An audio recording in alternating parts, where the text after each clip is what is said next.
यही शहज़ादे हैं, यही इमाम हसन हैं, यही इमाम हुसैन हैं जिनके लिए आपने खुतबा जो है छोड़ दिया, मिंबर शरीफ से नीचे तशरीफ़ लाए।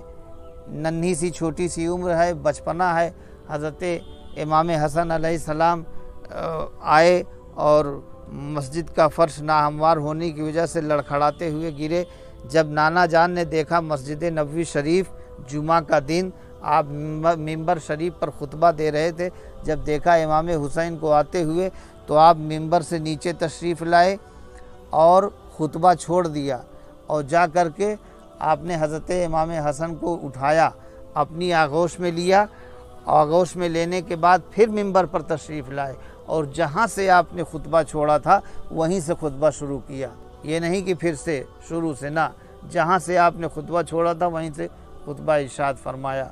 हालत नमाज में जब शहज़ादे आपकी पुश्ते अनवर पर बैठ जाते हैं तो आपने सजदा तवील फरमा दिया, सजदा दराज कर दिया। सहाबे कराम में बड़ी हलचल मची, क्या मामला है। कुछ लोग कहते हैं लगता है हालत नमाज में आका पर वही नाजिल हो रही थी। कुछ लोगों का ये तसव्वुर और ये ख्याल हुआ कि नहीं, गालिबन सजदा लंबा करने का हुक्म आ गया हो। तो बाद में जब लोगों ने दरियाफ्त किया तो आका ने फरमाया नहीं नहीं, ऐसी कोई बात नहीं थी, ना तो सजदा लंबा करने का हुक्म आया था और ना ही मेरे ऊपर उस वक्त नहीं वही नाजिल हो रही थी, बल्कि मामला ये था, मेरा बेटा हुसैन मेरी पुश्ते अनवर पर आके बैठ गया तो मेरे दिल ने ये गवारा ना किया कि मैं उठूं और हुसैन गिर जाएं, मैं उठूं हुसैन को तकलीफ़ पहुंच जाए, हुसैन को कहीं खराश आ जाए। तो ये शान है हसनैन करीमैन की। अब यहाँ पर कोई सवाल कर सकता है तो उसका मैं जवाब दे दूँ कि हुसैन पाक का ख़याल इमामुल अंबिया सरवरी कायनात सल्लल्लाहु अलैहि वसल्लम ने नमाज में किया। अच्छा, अगर आपने किया नहीं तो सजदा लंबा क्यों किया? सुभान रब्बी अल-आला, सुभान रब्बी अल-आला, सुभान रब्बी अल-आला, सुभान रब्बी अल-आला, सुभान रब्बी अल-आला कहते जा रहे हैं। अब न 3 है, न 5 है, न 7 है, अब गिनती की कोई कैदोबंद नहीं है, अब गिनती ख़त्म, अब गिनती नहीं है। अब तो ये है कि हुसैन उठें, हुसैन उतरें तो उठूं, हुसैन नीचे आए तो उठूं, हुसैन नीचे आए तो उठूं, गिनती ख़त्म। अब बताइए उस वक्त मेरे आका मौला मेरे सरकार किस हालत में थे? हालत नमाज में थे। और वो भी कौन सी हालत में थे? हालत सजदा में थे। और नमाज के जितने भी रुकन और अरकान हैं वो सब अहम हैं, क़याम हो, क़िरात हो, रुकू हो, सजदा हो, तहियात हो। लेकिन इन तमाम हालतों में, तमाम रुकनों में जो एक रुकन सजदा है, तो सजदा एक ऐसी पोजीशन है, एक ऐसी कंडीशन है कि सजदे की हालत में बंदा मौला से मुलाकात करता है, यानी अब्द और माबूद के दरमियान से हिजाब उठ जाता है, पर्दा जो होता है वो ख़त्म हो जाता है और बंदा और मौला की मुलाकात होती है, अब्द अपने माबूद की ज़ियारत करता है। इसलिए सजदे की कंडीशन को सबसे अहम और अफजल माना गया है। तो अब बताइए, जिस हालत में मेराज हासिल हो, जिस हालत में मौला की ज़ियारत नसीब हो, उस हालत में, उस कंडीशन में तो दुनिया माफिया का मासिवल्लाह किसी का ख्याल ही नहीं रहना चाहिए, किसी का ख्याल ही नहीं आना चाहिए, सिर्फ अल्लाह ही का ख्याल होना चाहिए। लेकिन अब बताओ, उस वक्त हालत सजदा में मेरे नबी ने हुसैन पाक का ख्याल किया या नहीं किया? किया। तो अब बताओ, जबकि नमाज में ये है कि दुनिया का ख्याल नहीं होना चाहिए, दुनिया का शिकार नहीं होना चाहिए, लेकिन मेरे नबी ने हालत नमाज में, वो भी हालत सजदा में, हुसैन पाक का ख्याल किया। तो ऐ दुनिया वालों सुन लो, ऐ दानिशमंदो सुन लो, ऐ अक्लो तफक्कुर वालों सुन लो, एक जहन देना चाहता हूँ। तुम और जहाँ सवाल करना तो करना, लेकिन ख़बरदार ख़बरदार, यहाँ पर ये सवाल न करना कि माज़अल्लाह नबी भी अपनी नमाज में ख़याल दुनिया के शिकार हो गए। अगर ऐसा करोगे तो ईमान से खारिज हो जाओगे, ईमान से खारिज हो जाओगे, इस्लाम से बाहर हो जाओगे। इसलिए कि बहुत नाजुक मोड़ है ये। तो अब मैं वही तो बताना चाहता हूँ कि अगर हुसैन पाक का ख्याल नबी ने किया तो हुसैन पाक को दुनिया न ख्याल करना, दुनिया न कहना। अगर दुनिया समझोगे और दुनिया कहोगे तो मुस्तफ़ा की नमाज पर एतराज़ हो जाएगा। और एक बात, उम्मती के नमाज में अगर नबी का ख्याल आ जाए तो सुभान अल्लाह, कितनी प्यारी बात है, कितनी मुक़द्दस, वही तो असल नमाज है। और इमाम हुसैन कौन हैं? इमाम हुसैन अपनी तमाम तर अफजलियत के बाद, अपनी तमाम तर फ़ौक़ियत के बाद, अज़मतों के बाद, अपने आला मरातिब होने के बाद सब कुछ हैं। सैयदुश्शुहदा हैं आप, तमाम शहीदों के दूल्हा हैं आप, नवासे रसूल हैं आप, शहज़ादे रसूल हैं, इब्ने रसूल हैं, सब कुछ हैं। लेकिन ये तमाम सारी अज़मतों के बावजूद आप नबी नहीं हैं, आप उम्मती हैं, उम्मती। अब बताओ, मुस्तफ़ा जाने रहमत सल्लल्लाहु अलैहि वसल्लम ने अपनी नमाज में उम्मती का ख्याल किया कि नहीं किया? तो जब नबी की नमाज उम्मती के ख्याल से न ख़राब हुई तो उम्मती की नमाज नबी के ख्याल से कैसे ख़राब हो जाएगी? वो बेवकूफ़ हैं, वो बदअक़ीदा हैं जो ये कहते हैं कि माज़ल्ला रब्बिल आलमीन, सदबार माज़ल्ला नऊज़ बिल्लाह, नबी का नमाज में ख्याल आ जाए तो नमाज बातिल हो जाती है, नमाज नहीं होती है। तौबा तौबा, अस्तग़फ़िरुल्लाह। ऐसे लोगों को अपने इस अक़ीदे से तौबा करना चाहिए कि नबी की नमाज उम्मती के ख़याल से नहीं ख़राब हो रही है, तो उम्मती की नमाज नबी के ख़याल से कैसे ख़राब हो जाएगी? एक बात। दूसरी बात ये कि हुसैन कौन है? हुसैन किसी दुनियादार का नाम नहीं है, हुसैन किसी आम इंसान का नाम नहीं है, हुसैन कोई आम मखलूक का नाम नहीं है, हुसैन मुस्तफ़ा के दीन का नाम है। भूल गए वो हदीस कि जब सरकार खुतबा दे रहे थे और आप शहज़ादे को उठाए और अपनी आगोश में लिए और फिर फरमाया, या अय्युहन नास हाज़ा हुसैन आरिफू हो वंसुरू हो, ऐ लोगो इन्हें पहचानो, ये हुसैन हैं, इनकी मदद करो। सवाल पैदा होता, या हबीबी या रसूल अल्लाह, अभी हुसैन को कौन से मदद की ज़रूरत पड़ी?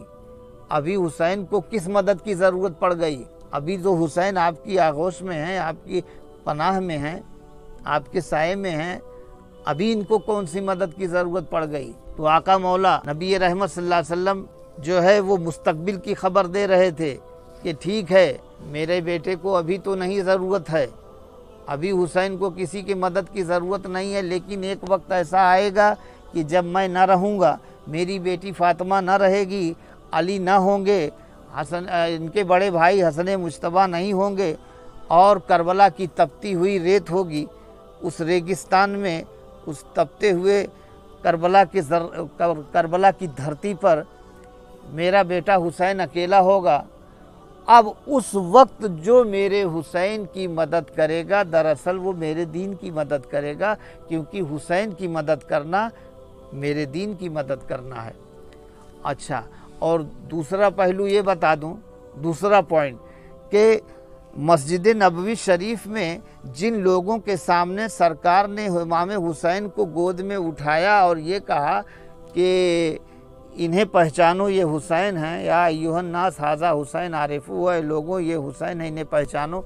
अब सवाल पैदा होता है कि उस वक्त मस्जिद नबवी में बैठने वाले जितने थे, क्या वो हुसैन को पहचानते नहीं थे? क्या वो हुसैन से आशना नहीं थे?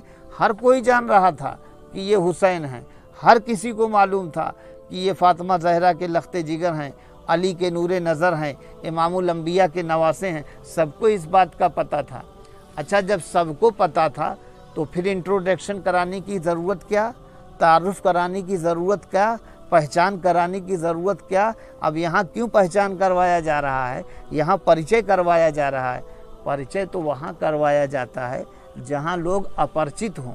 वहाँ तो सब हुसैन को पहचान रहे थे कि कौन है। तो जवाब मिला बारगाह रसालत से, आलम तसव्वुर में, कि मैं हुसैन का जो तारुफ़ करवा रहा हूँ, हुसैन का जो परिचय करवा रहा हूँ, हुसैन का जो इंट्रोडक्शन करवा रहा हूँ, ये सिर्फ़ मस्जिद नबवी वालों के लिए नहीं करवा रहा हूँ, या इस महफ़िल में, इस मजलिस में जितने लोग हाजिर आए हैं, सिर्फ़ इन्हीं को मैं हुसैन को नहीं पहचान करवा रहा हूँ, या ये मेरी बात सिर्फ़ इतने लोगों के लिए नहीं है, या ये मेरी बात, ये मेरा जुमला सिर्फ़ इस वक्त के लिए नहीं है, न इतने लोगों के लिए है, न इस वक्त के लिए है। मेरी ये बात आने वाले वक्त के लिए है, आने वाले ज़माने के लिए है, बल्कि क़यामत तक के लिए है ये बात, कि सारे के सारे लोग जान जाएं। वरना हुसैन का जो रिलेशन है नाना जान से, वो रिलेशन तो सब जान रहे थे कि हुसैन का जो है रसूल पाक से क्या रिलेशन है, क्या रिश्ता नाता है। मगर आका अपने सहाबा को, अपने जानिसार ग़ुलामों को ये बताना चाह रहे थे कि देखो, मेरे हुसैन को जिस रिश्ते से तुम जानते हो, सिर्फ उसी रिश्ते से न जानो, सिर्फ उसी रिश्ते से, उसी रिलेशन से न पहचानो, सिर्फ रिश्ते की नज़र से न देखो, बल्कि मेरे हुसैन को अगर देखना है तो मेरे दीन की नज़र से देखो, मेरे दीन की हैसियत से देखो। मेरा हुसैन मेरा दीन है। तो वहाँ इंट्रोडक्शन कराने का मतलब, तारुफ कराने का मतलब, परिचय कराने का मतलब ये था कि आका हुसैन पाक के बारे में ये बताना चाह रहे थे कि ऐ मेरे सहाबा, जिस रिश्ते से तुम हुसैन को जानते हो, इतना ही ना जानो, बल्कि ये जान लो कि मेरा हुसैन जो है सिर्फ ये मेरा फर्जंद ही नहीं है, मेरा हुसैन मेरा जो है लाडला चहीता बेटा ही नहीं है, मेरा हुसैन सिर्फ मेरा नवासा ही नहीं है, बल्कि ये जान लो मेरा हुसैन मेरा दीन है। इसी हदीस की रोशनी में गरीब नवाज सरकार की वो रुबाई है, शाह हस्त हुसैन, बादशाह हस्त हुसैन, दीन हस्त हुसैन, दी पनाह हस्त हुसैन। देखिए, सरकार गरीब नवाज ने भी हुसैन को दीन कहा और दी पनाह भी कहा। आप दीन भी हैं, दीन की पनाह देने वाले भी हैं। तो अब बताइए, हुसैन कौन है? दीन है। तो अगर मुस्तफ़ा ने अपनी नमाज में हुसैन का ख्याल किया तो गोया अपने दीन का ख्याल किया। तो ये है शान हसनैन करीमैन, जो इंसान के वहमो गुमा से बालातर है, कोई सोच नहीं सकता है। वो हसनैन करीमैन कि जिनके लिए जिब्रील जो है जन्नत से जोड़े लाते हैं। हज़रत सैयदा फ़ातिमा ज़हरा मुसल्ला बिछा देती हैं और जो है शहज़ादे मचल जाते हैं कि अम्मी जान, कल सुबह ईद का दिन है, सारे बच्चे नए नए कपड़े पहनेंगे, क्या हमारे लिए कपड़ा नहीं आएगा? हज़रत सैयदा फ़ातिमा ज़हरा की आंखें नम हुई, बोले बेटा तुम्हारे लिए भी कपड़ा आएगा। अम्मी जान कब आएगा? आज चांद रात हो गई, कल सुबह ईद का दिन है, सारे घरों में सब बच्चों के कपड़े आ गए, हमारे कपड़े कब आएंगे? हज़रत सैयदा फ़ातिमा ज़हरा ने बच्चों को तस्कीन दिलाया और कहा बेटे बस थोड़ा सा सब्र करो, तुम्हें भी कपड़ा आ जाएगा, कल सुबह तुम्हें नया कपड़ा ही मिलेगा। हज़रत सैयदा फ़ातिमा ज़हरा बिनते रसूल ने मुसल्ला बिछा दिया और रब की बारगाह में नवाफिल अदा करने के बाद सजदा रेज़ हुई और अर्ज़ किया कि ए मेरे खालिक व मालिक, ए मेरे मौला, ए मेरे मौला, तेरी बंदी फ़ातिमा तेरे रसूल की, तेरे प्यारे महबूब की बेटी है।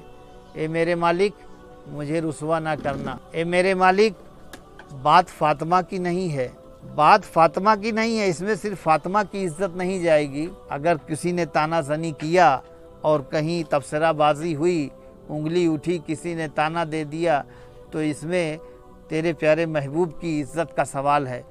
मौला, मैं ये नहीं चाहती कि महबूब की रुसवाई हो, बच्चे मचल रहे हैं। ए मेरे खालिक व मालिक, मैं अपने लिए तो कोई फरियाद नहीं कर रही हूँ, इन बच्चों के लिए। इतना कहना था कि हज़रत जिब्रील अमीन को हुक्म हुआ, ऐ जिब्रील, ये सिदरा पर बैठने का वक्त नहीं है, जन्नती जोड़े लो और जाओ फ़ातिमा के दरे दौलत पर दस्तक दो और ये तोहफ़ा उन्हें दो शहज़ादों को। हज़रत जिब्रील अमीन जन्नत से जो दो जोड़े लाए, एक सुर्ख था लाल रंग का और एक सब्ज़ था हरे रंग का। जन्नत से जोड़े आए थे वो। भेजने वाला रब्बे कायनात, लाने वाले जिब्रील अमीन सिदरा के मकीन, और लाए हज़रत जिब्रील ने दरवाज़े पर दस्तक दी। अभी हज़रत फ़ातिमा मुसल्ले पर ही थी। आवाज़ दिया, कौन? तो आने वाले ने जवाब दिया, अहले बैत का दर्जी। हाय हाय, जिब्रील की भी बात देखो कि उनको अहले बैत के गुलामी पर, अहले बैत के खिदमत करने पर भी बड़ा नाज था। और क्यों ना हो, नाज होना ही चाहिए।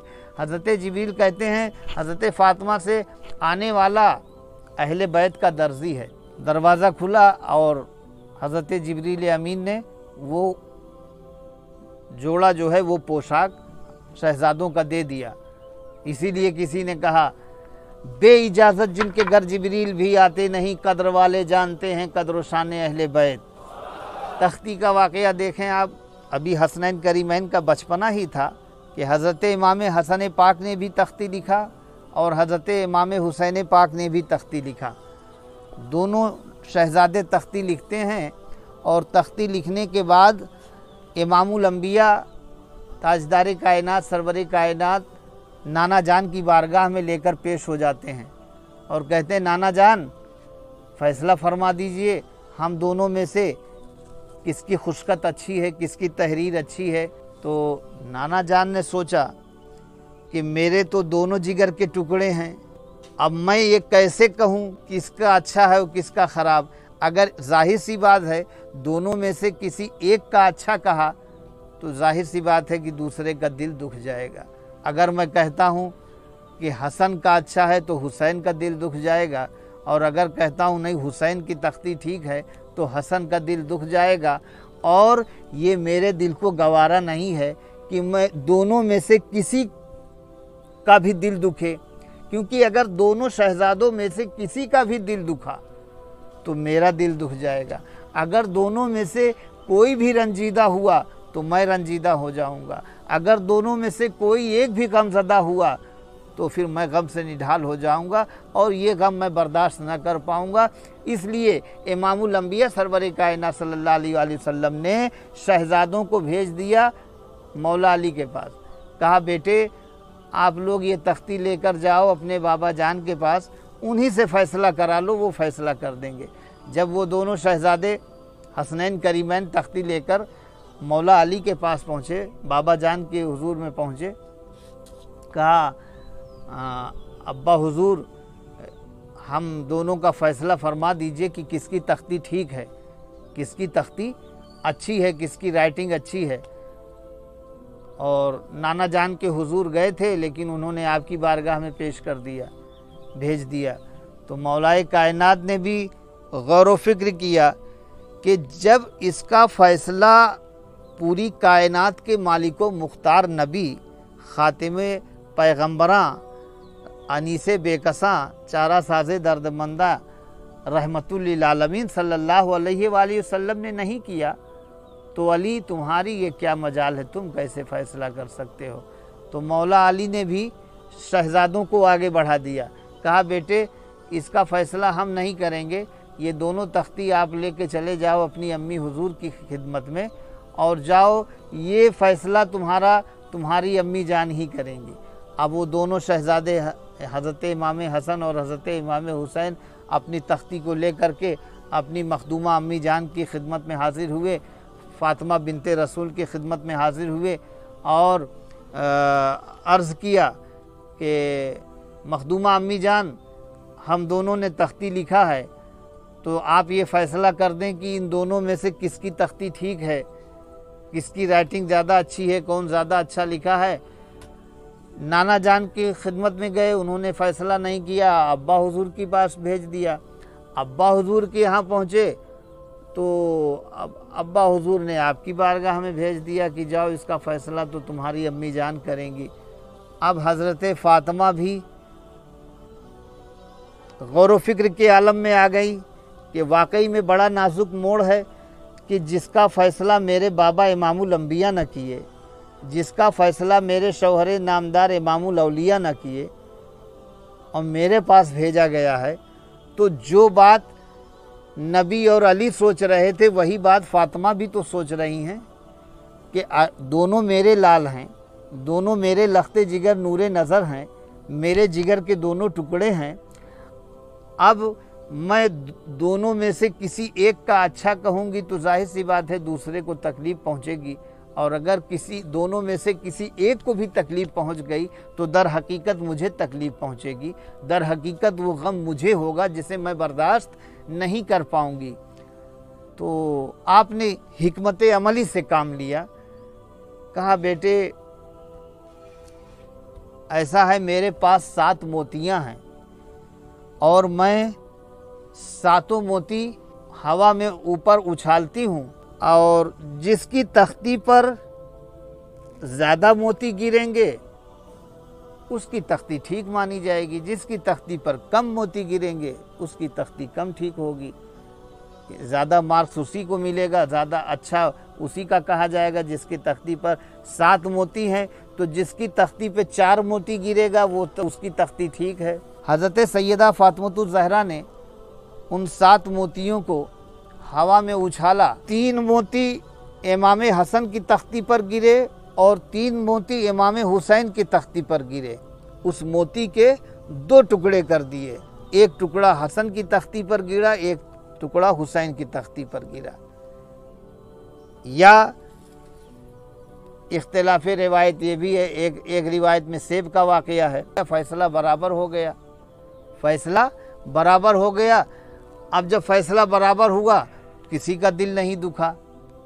इस तरीके से तो जिसका फैसला अल्लाह उसके रसूल की मर्ज़ी से हो कि जहाँ कुदरत की रहमत बरस जाए, दरियाए रहमत जोश पर आ जाए, जिसके लिए जन्नत से जोड़े आ जाएं और जिनके दर के ग़ुलाम सिदरा के मकीन जिब्रील अमीन हों। सुभान अल्लाह, सुभान अल्लाह, क्या शान है अहले बैत की, वहमो गुमा से बाहर है।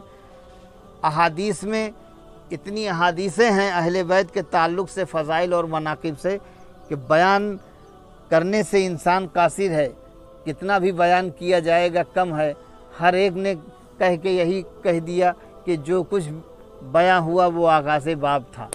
यानी उनकी शान ही ऐसी है, उनका मकाम ही ऐसा है, उनका मनसब ही ऐसा है कि लिखने वाले मुअर्रिखीन ने लिखा, बयान करने वाले खुतबा ने बयान किया, लेकिन हर एक ने यही कहा, बयान करने वालों ने भी यही कह दिया और लिखने वालों ने भी लिखते हुए बहुत कुछ लिखने के बाद भी यही कहा कि ये ऐसी ज़वात कुदसियाँ हैं, ये ऐसे मुक़द्दस और पाकीज़ा लोग हैं कि कमा हक़्क़हू इनकी तारीफ़ बयान ही नहीं की जा सकती। कोई कितना भी बयान करेगा, जितना भी बयान करेगा, वो मुबालगा हो ही नहीं सकता। वो मुबालगा होने का तो कोई सूरत, कोई सवाल ही नहीं पैदा होता है, वो हकीकत से भी कम होगा। तो ये है शान अहले बैत।